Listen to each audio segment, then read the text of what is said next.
We turn now to the economy and a new report that shows the U.S. economy grew at an annual rate of 2.6% in the third quarter. That's better than expected and comes after 2 quarters of shrinking growth. For more on what that means for American consumers, let's bring in Gregory Daco, chief economist at EY-Parthenon. Thank you so much for joining us. Thank you. So this report shows revived GDP growth, and we're continuing to see fairly strong employment numbers in recent months. So does that put to rest the idea that the economy has been in a recession? Well, I think those of us that look closely at the economy understood that the U.S. economy was not in a recession in the first half of the year because employment growth was still quite strong and businesses were still investing and consumers were still spending. I think what we witnessed in the third quarter was a rebound after contractions in GDP in the first half of the year, indicating that the economy is still moving forward. But if you look underneath the hood, you'll see that domestic demand is cooling at quite a rapid pace. Consumer spending is easing, residential investment contracted very sharply, and those are all indicators of an impending recession in the U.S. economy, which I think is likely to start around the year end or perhaps in early 2023. So I know you just gave us some indicators. Looking closely at today's report and where the economy saw growth, where do you see more specifically positive signs?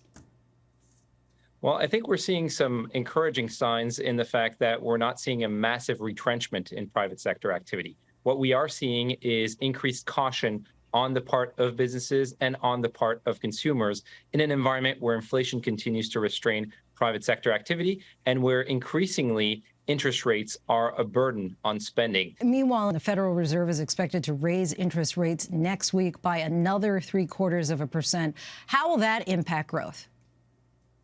Well, I think what we are seeing is the Fed is intent on taming inflation. That's its primary objective, and it will continue to tighten monetary policy with determination so long as inflation does not come down in a convincing manner. So I think for next week, we should be on the lookout for a 75 basis point rate hike. But I think there will be some increased signal that the Fed is intent on tapering the pace of its tightening of monetary policy. That will likely mean another 50 basis points in December and perhaps another 25 in early 2023. Is there any concern about the Fed's hitting the brakes too hard?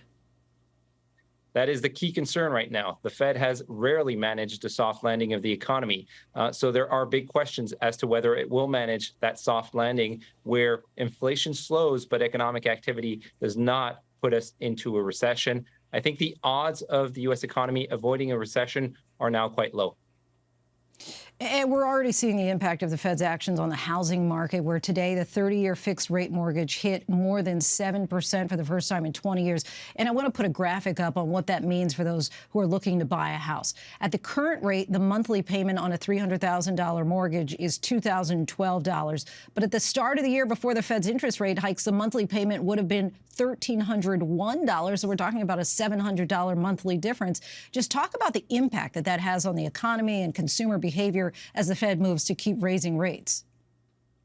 Yeah, I mean, what we're seeing in the housing sector is certainly having a broader impact on the broader economy.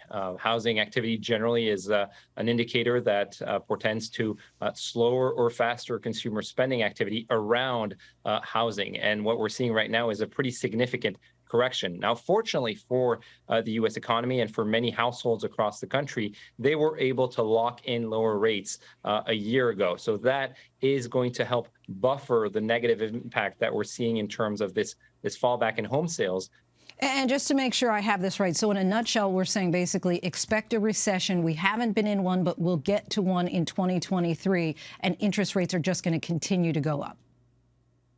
Yes, I think we're going to be in an environment where we see persistently high inflation, elevated interest rates, and a high likelihood of a recession in the U.S. But I don't necessarily expect to see a massive retrenchment in private sector activity.